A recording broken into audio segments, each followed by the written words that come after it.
I got a phone call from the White House telling me to stop exposing national security secrets and to lay off exposing Zuckerberg for intellectual property theft and fraud of my intellectual work.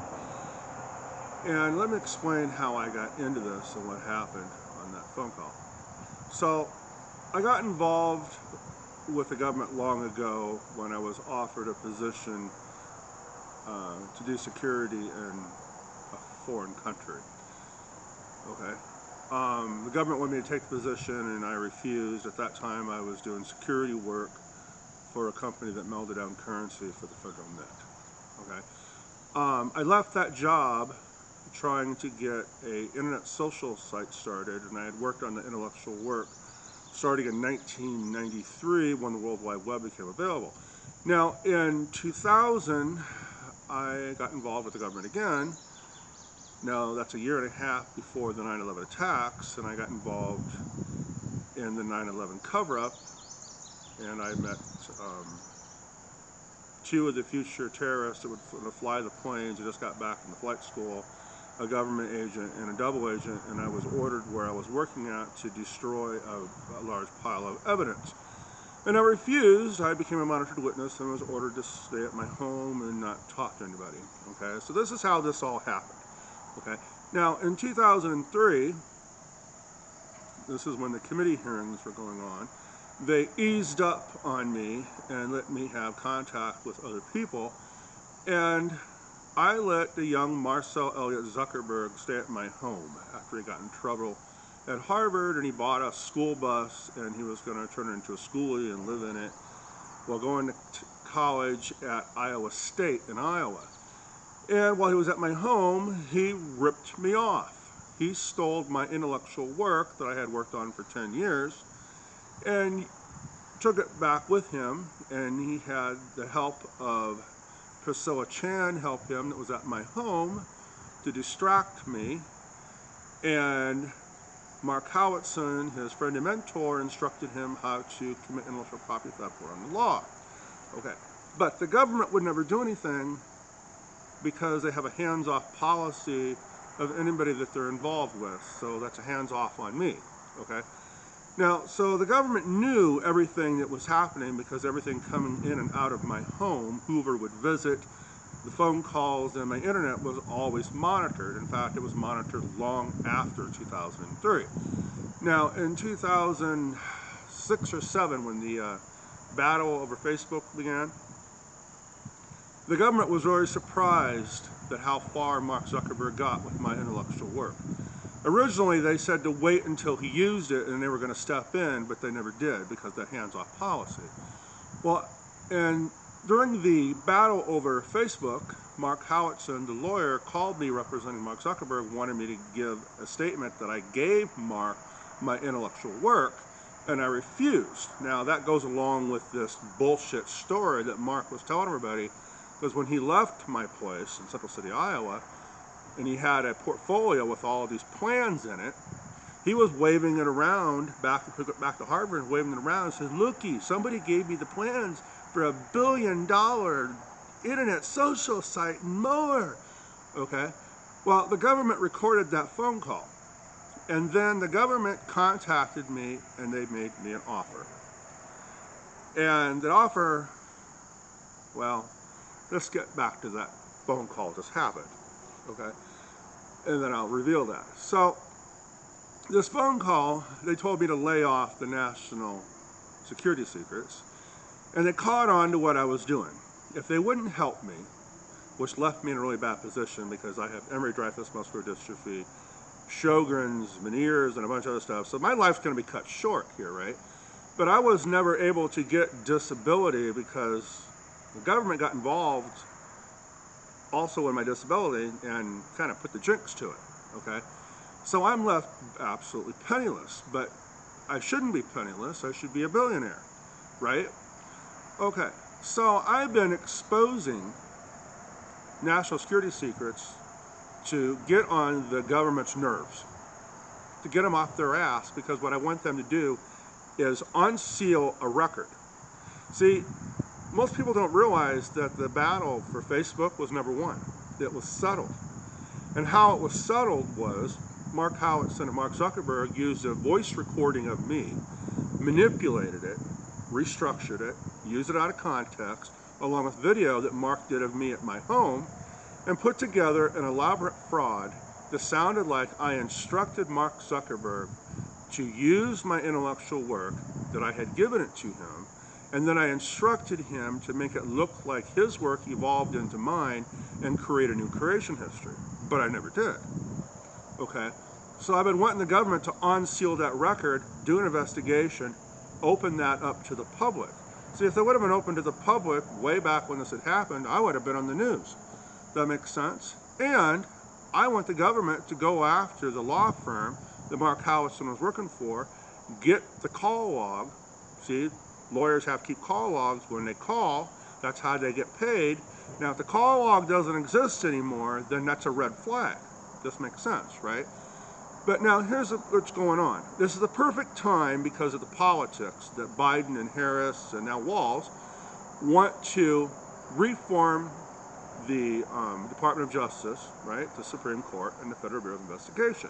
So this is the perfect time. This would be a case that would bring worldwide attention. That makes sense, right? It does. But Mark Zuckerberg is using my work, and the government has taken an interest in it. The government had an interest in it when I was talking about it, when I had it, before Mark even stole it. But they wanted to use it in a different way. They wanted to use it for the ultimate surveillance program and propaganda machine. Because I had a part written in that plan to how it could be used in a bad way. It could be take down a government, it could take down a company, it could make a product good, or it could tank it, right? It could fool people. Perfect for the Federal Bureau of Investigation and the Central Intelligence Agency. Everything that they wanted was going to be in that intellectual work. That makes sense. So they invested into Mark Zuckerberg. So now, Mark Zuckerberg, I think it's through Q-Tech, is the company that the government is part of, and it's invested in Facebook, I think. Okay. Well, anyway, but since he is they're invested in him, he gets those perks that I get, that hands-off policy. So now here's the problem. That going after Mark was the perfect time, but because of the hands-off policy, they want to keep their distance from it. But here's the problem. So are they going to keep the distance from me and keep the distance from Mark? But if this all comes out into the public eye, the Republicans can use this as the ultimate dirt. You know, if you want to reform the Department of Justice and the Supreme Court, well then, why pick and choose, you see? So they want me to shut up because this could be a problem with the Democrats. Now, I normally would vote for Democrats, but I won't vote at all. I won't vote at all because the Democrats knew exactly what was happening to me, and they turned their backs on me. And my opinion was, you know what, if you're going to turn my backs on me, I'm never going to vote for you again. Okay? Now, in this phone call, I was asked if I was going to expose any more secrets, if I had any plans of causing any harm to other people by using what I had learned from those secrets. And I said, well, no, I don't have any plans at the moment. No, and no, I don't plan on exposing any more. You know, can you expose more? Well, yes, I suppose I can. Okay. Now, they went over something very interesting. I was that offer from the government. What was that offer that the government offered me? That offer was they were going to give Mark Howitson, Mark Zuckerberg, Priscilla Chan, and anyone else involved in the intellectual property theft and fraud the same treatment as the 9/11 witnesses, quick and clean. So in other words, they were going to knock them off, okay? Because then it would never be a problem again, and we couldn't discuss this ever again. The government would just solve the problem and it would go away, okay? So it was brought up that, well, I didn't take that offer. And I had to really fight and plead for them not to do that. So because of me, they're up and walking. But you usually only get off that, what we call the admissions list, which goes into the wet works. It goes to what we call the hingemen that do the killings. Okay, you usually get off the list two ways. One, you die by their hands or you die of natural causes. Or two, your name is just spared. So it's pulled from the list, but it's never actually gone. It's just set off to the side. And it could be set off to the side and wait so long until you die of natural causes, but somewhere down the line, somebody has to take that place. So if you wait long enough, it's going to be most likely the descendants of that person, the family. Or it's going to be the colleagues or the other people that were involved in whatever got your name on that list to begin with. Okay, so I was able to get their names off to the side. Does that make sense? So, and I know Mark Zuckerberg and Mark Howitson have been watching these videos, so I don't think they realize what they got themselves into when they ripped me off. So this is the truth. This ain't no bullshit story. This is it. So welcome to my living nightmare that I've been living with. Okay. Now, I was asked by somebody if there's a way that I would just consider this going away. What if somebody offered me so much money? What if they offered you $1 million? What if somebody offered you $500 million? And and listen, I'm broke, right? It's if I had that money, I wouldn't be broke, and I wouldn't have to worry about being homeless or out on the street. But I said, you know what? The deal was for Mark to use my intellectual work was 15 cents in every dollar, and he donated to shelters, clinics, help find a cure for neuromuscular diseases, right? Do good in the community. Okay, that was going to solve a lot of problems because this whole plan evolved around my paralyzed friend, helping her and you're supposed to hire disabled people. For people like her would have options, which now I'm in that position. So my opinion of that was, if you offered me that, I would tell you to go to hell.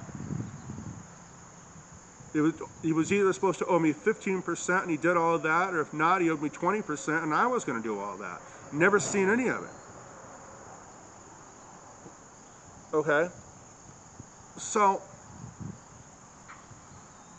here's where I'm at. Now, here's another problem that they have with me. Now, I've been trying to expose this Zuckerberg bit, and I've been having a hard time with it because the government's helping him. Do you hear me say that? The government's been helping him hide this because they're protecting him. Mark Zuckerberg's been taking that massive wealth that he made from that theft and paying off the witnesses, having them sign non-disclosure agreements. In fact, there was a state trooper that was at my home with his brother. Is one of them that got paid off, but he sent me an email telling me that he got paid off more than winning the ultimate lottery, and he said he was sorry, Lynn, but I couldn't refuse it. I had to take it. 2 hours later, he's dead. Died on the line of duty. Accident, I guess. Okay, so here we got this problem. Now, I'm writing a book to expose everything. Now, nobody's supposed to know this, but I was in contact with some of these 9/11 committees after 9/11, after 2003, okay, but not the government, because I was never supposed to reveal that I was part of this cover-up and knew the knowledge of the plans and the grand plans, which is actually, you're seeing a little bit of that now with the neo-Nazi, white supremacists, Christian nationalism. You guys, that's nothing, okay? The book that I seen, it was about this thick, okay, of the grand plans, and I'm going to tell you something. You guys don't know what you're getting yourselves into, but you know what? Do whatever you want. But I was going to reveal some of this stuff in this book. Well, the government doesn't want me to do that. In fact, they said that they want a copy of what I've written so far, and if I have written anything about those national securities, they want it. So we argued about that on the phone, and I said, you know what? I had offered it freely, but nobody's come to my house yet and picked it up. They asked again, did you write about that stuff in the book? Yes, I did. I was asked to write about it by people involved, that were affected by the 9/11 terrorist attacks, okay? They had asked me, okay? And I always said I wouldn't do it, but I'm trying to bring up the part with Mark Zuckerberg, and when I couldn't get anywhere with Mark, that's when I finally decided to come forward about everything, okay? So now, the later half of the book, all that about 9/11, the secret societies, the shadow part of the government, at least what I know anyway, yes, I've written about it, okay? But you know what, if we could come up with some middle ground without having to whack people off, and I'm not studying broke and I'm studying good, But you know, my life ain't gonna last very long anyway. I got all these horrible health problems that are gonna take my life anyway. But then I could do what I originally wanted to do. Does that make sense? For my friend, for that promise to make the world a better place for people like her, you know, that was paralyzed, right? Now, doesn't that sound good?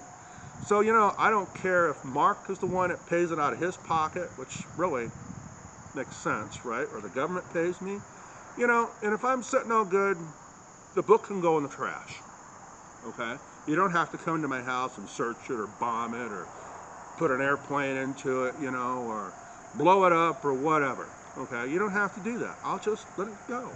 You know, my videos can just, I can take them off the internet, you know.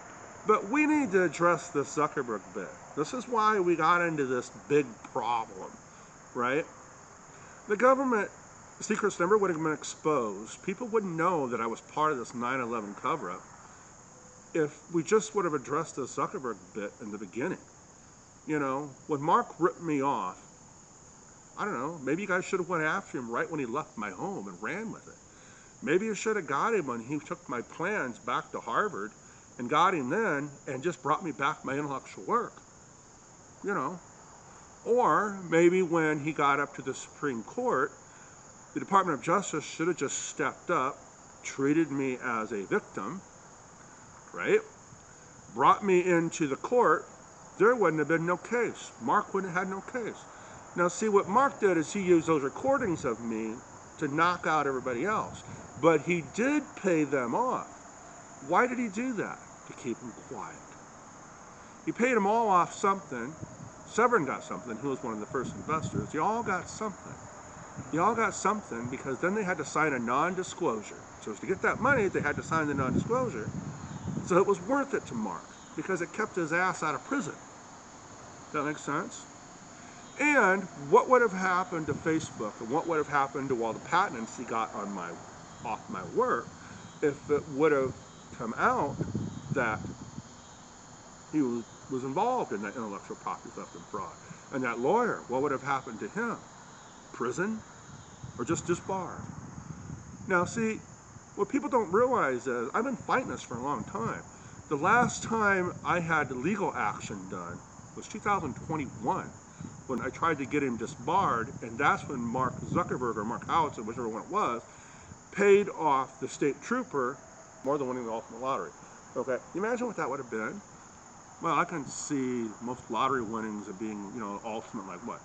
Over 500 million. So they must have played him at least $500 million. That's what I'm guessing, and there was two of them.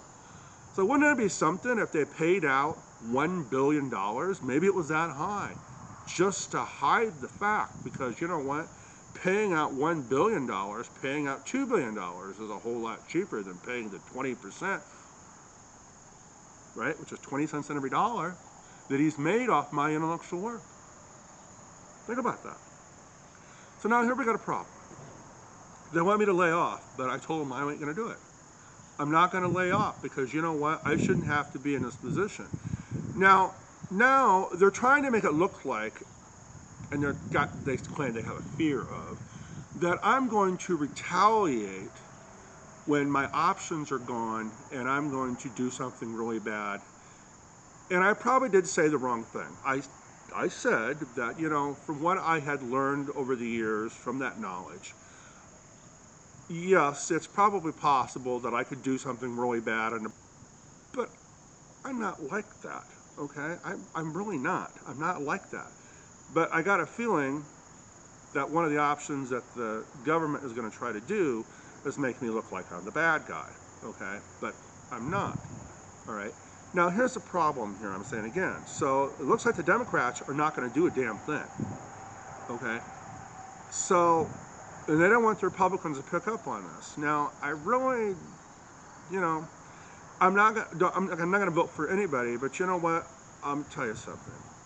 Republicans, if the Democrats ain't going to do a damn thing, my name's Lynn Shakespeare from Central City, Iowa. Contact me. Let's talk about this. Go get that record, that sealed record, unsealed, okay? Expose it. Expose what they did, the intellectual property theft and fraud. Go get the call log, okay? do an investigation, right? Now, there was a recording of from my house of that phone call of Mark Howitson and Mark Zuckerberg in the archives. But now I got a little bit of a problem here with the Republicans, because it looks like, from what I've heard from a good source, that Trump removed that record from the archives and may have destroyed it as a favor for Mark Zuckerberg for something in exchange. Now, I'm going to overlook that as long as you can do this investigation, get this all out in the public, and you know what? I'm not at a loss anymore, okay? Because let me explain this. I have Emery-Dreifuss muscular dystrophy, okay? Sjogren's and Meniere's, okay? My muscles are breaking down. The myelin in my nervous system is breaking down, okay? It's already affected my heart.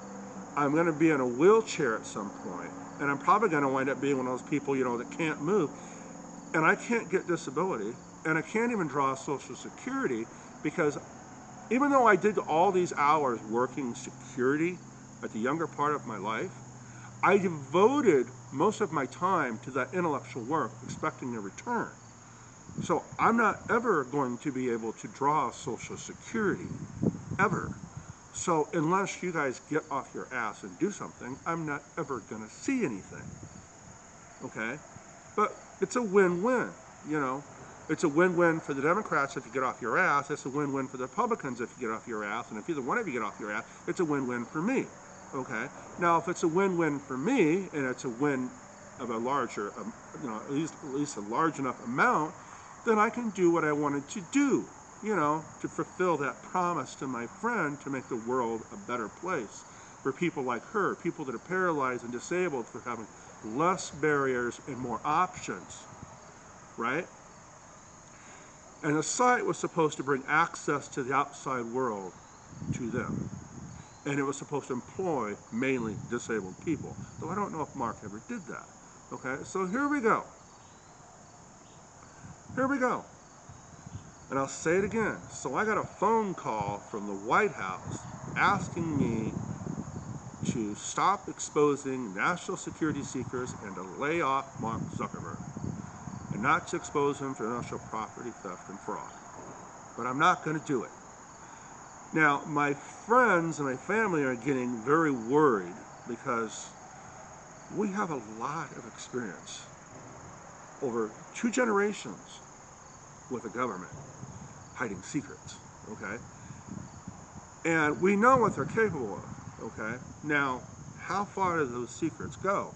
You would be greatly surprised, because my grandfather had a very serious interest in UFOs, and somebody would come to visit him that he served with in World War II, that, I'm going to just say it this way, could be a president.